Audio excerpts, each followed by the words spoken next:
Well, it seems this town ain't got cowboy outfits for the both of us. You talking to me? Do you feel lucky to me, punk?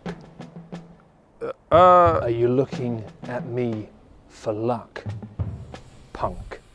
still not getting it. Go ahead and make the days, punk. I really don't know if you're getting these right.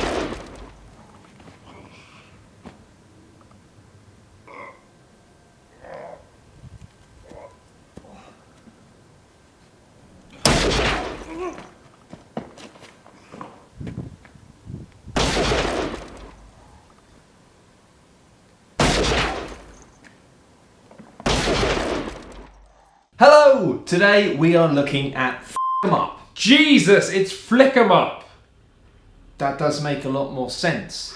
This is a brand new release from new studio Pretzel Games, who have the noble goal, and this isn't a joke, of only making games you can play with a pretzel in one hand. And more than that, look at the box it's in. It's in a flipping wooden box with a lovely kind of logo on the front. It's fabulous and pretzel proof. I want it already and don't know what's in it. Flick 'em Up is a game of three-dimensional sheriffs and outlaws fighting in a three-dimensional town. It's like real life. Your little team on the table are going to have to be grabbing weapons, taking cover, and pinging bullets at the other side. With just two twists. You move your gang around by flicking, and you shoot the bullets by flicking. It's the same twist twice. It also says 2 to 10 players on the box, which is like me saying I'm a professional dancer. It's a lie.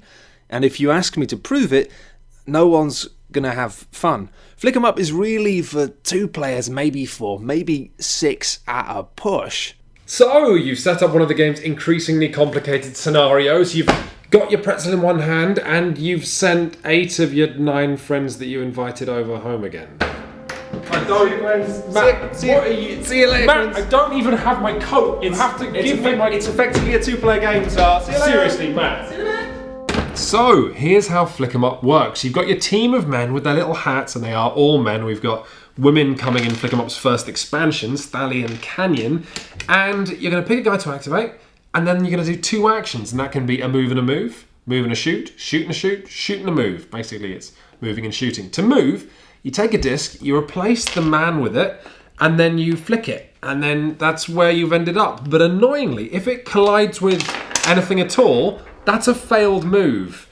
All the nonsense I just knocked out of the way stays where it is, but the man just goes back, and I've lost that action. That's annoying. Shooting is even more annoying. To shoot, you have to put your little token down and flick, and that was rubbish, because actually I have to knock over a guy completely for that to be a successful shot. That's annoying. Worse, even more annoying, a bullet hits a thing. If a bullet ricochets off a thing, knocks over a guy, that's not a hit, doesn't count.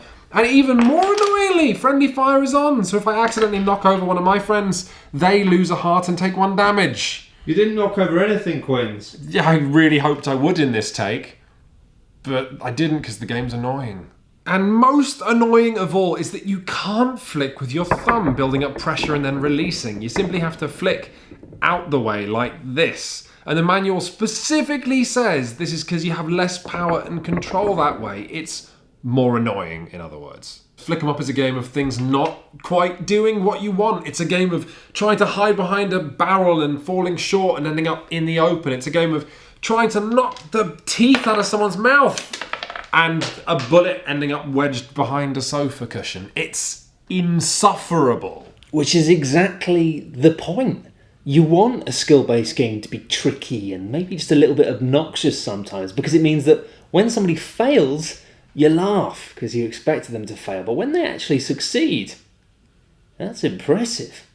For instance here, I'm going to take this long shot and knock one of these banditos straight out of town. Ah!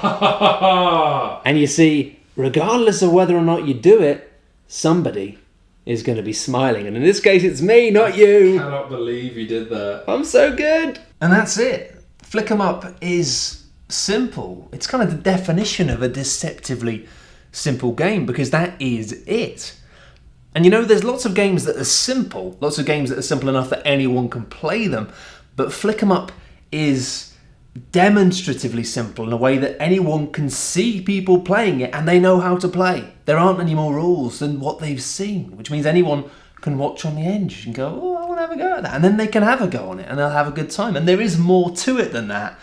But you won't find that in the rule book. The stuff that comes in afterwards is just annoying bullshit. First off, arms. They're big, they're weird, they're heavy, they only bend in certain ways, and very quickly they're going to start getting you into trouble. Look here. I've got a guy, and he wants to shoot this guy, except there's this giant building in the way, and I have to figure out a way of wedging my horrible, useless human limb, and then still have an amount of control, which obviously isn't going to happen. Another thing that's smart about Flick 'em Up is, after you move, you can orient your characters however you want. So I thought I'd broken the game, because I thought, well, obviously, FNAR, I'll just turn sideways and be a narrower target. Brilliant, I'm so clever. Except I'm not, because when you shoot from a man, you have to place a bullet to the left or right. Do you want to try flicking a bullet here? See, I already can't do it. Without moving your guy to hit him, because I'm pretty sure you can't do it. Oh, what's this behind this building? Oh, it's more hidden complexity. If you get shot in Flick 'em Up, and I'm sorry to tell you this, you are going to get shot in Flick 'em Up. You get knocked over. And what's interesting about this is you don't have to stand that man up again until you want to, until you choose to activate that person. And you've got to activate all of your men in a turn, but the order is quite vital. And when you get shot, you lose one of your 3 health. All of the characters here have a little stand with their health on, which is now just collapsing around me like Rome has been dunked into a mug of tea. But you choose when they stand up, which means they can shoot them again, they can keep shooting them, and they'll move around, but they won't take any more damage, which means if you want to, you can be like, he's going to stay lying down until the very end of the turn. Gives it a bit more of a tactical edge in terms of which ones you pick. Other fun things that I haven't mentioned, buildings. You can move inside a building by flicking your disc through it, as if you're playing a football game or something like that. And then when you're in, you can choose to shoot out of the building, and that's fun because it's really hard. It's a tiny little gap, and I've just shot my own man, and you can only do certain angles, and if you flick it too hard it might just bounce off the... It's good. And what happens if you both go into the same building? If somebody moves in when you're already in, then you have a duel. You go, move everything out of the way, we're having a duel, this is important. Don't do this. Don't do this. Use a section of the table or another table, don't do that. You're going to really annoy people. But what happens in a duel? Well, down, down, down, down, down, down, down, down. Your dueling area is as long as you want it, because to be honest, it's just going to get gradually shorter as each of you misses. You just take it in turns to take shots at the other person until one of you manages to knock the other person over, and you keep moving closer and closer until bang, he's out. And then what happens? This is probably my favourite thing about the whole of Flick 'em Up. You go back to the building, and the person who got shot, the team that got shot, every time somebody gets shot, they get knocked out of the building. You physically have to flick them. That was a really good flick. And it's so satisfying because you know what? People don't get hurt when they get knocked over and Flick 'em Up. They get hurt when they get shot with bullets. But watch what happens when you've got loads of people stood outside a building. Everybody gets knocked over. There's cactuses everywhere. It's a mess. And I like it a lot. More complexity still is to be found in all the different scenarios that Flick 'em Up offers, which introduce the idea of items which the team often has to try and escape with, and time limits, and dynamite which blows things up, and Winchester rifles so you can fire bullets with incredible accuracy. It introduces hostages and poison and bags of money and evidence and so much other stuff. And we haven't even talked about this wooden box and why it makes Flick 'em Up such a great gift. But there's a problem, isn't there, Matt? Are you talking to me? Are you talking to me? Yeah, I was trying to throw over to you so you could talk about the... Can't see anyone else here. There's not. So you must be talking to me. I am.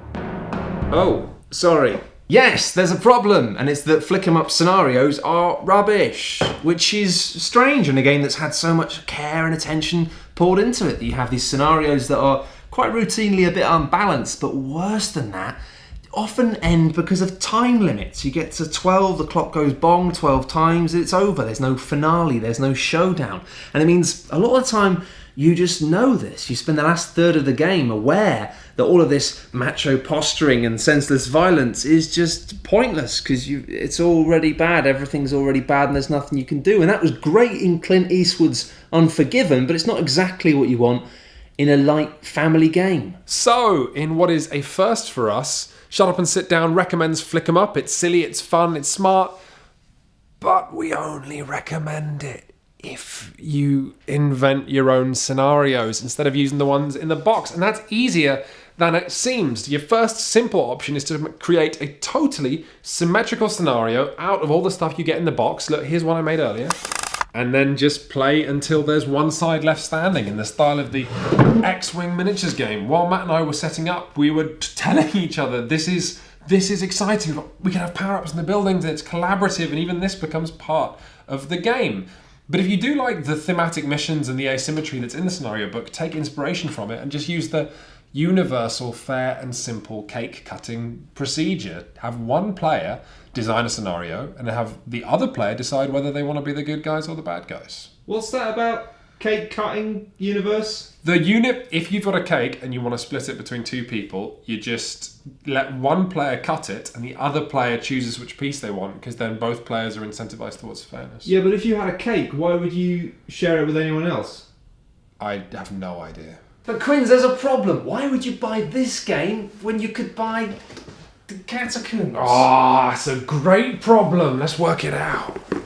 Hello everybody and welcome to what's sure to be the fight of a lifetime, a fable on the table. Heavyweight dexterity game champion of France, Flick 'em Up, versus the Canadian contender, the Great Black Box from the Great White North.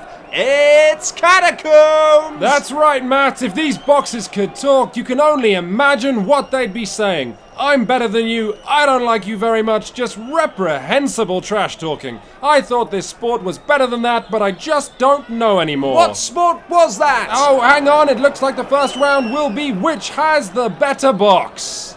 Flick 'em Up, of course, having that lovely logo, the wooden box. Catacombs having had the wonderful redesign very recently, now has that lovely cover. 3, 2, 1. Oh, goodness gracious, round one is over and Flick 'em Up won, I think. Seems that round two will be which is the better game, and oh yes, it looks like the winner is Flick 'em Up. Hang on, that is just demonstrably false. No, it isn't. Yeah, Catacombs is by far the better game. It's got giant decks of cards, it's got all these different monsters and heroes and spells, and you have no idea what you're going to come up with. It works in a way that Flick 'em Up actually doesn't. It's got a gelatinous cube and rules to use it, and the rules are good. Yeah, but how many pages of rules has it got? Not actually that many compared to most books. Yeah, so I mean, the thing is, my dad's never going to play Catacombs. However, my dad did play Flick 'em Up without any form of coercion. Did he really? Yeah, we had a great time. Okay, well, maybe I don't care about your dad, and I just want to have a really good time with a game that is completely awesome. Plus, Catacombs has loads of expansions in its history, and they're all collected in the new edition. It's a great value proposition. That's true. There's an expansion coming out for Flick 'em Up, though. It gives you little horses, and you have to knock people off the horses, and you get new fun things that you can use to build your own fun scenarios. Yeah, Flick 'em Up is kind of a cool toy box. But you know what? If you're a self-identified gamer and you want a good game, Catacombs is really what you want. Yeah. I guess you just have to choose which of the two that you want the most. Unless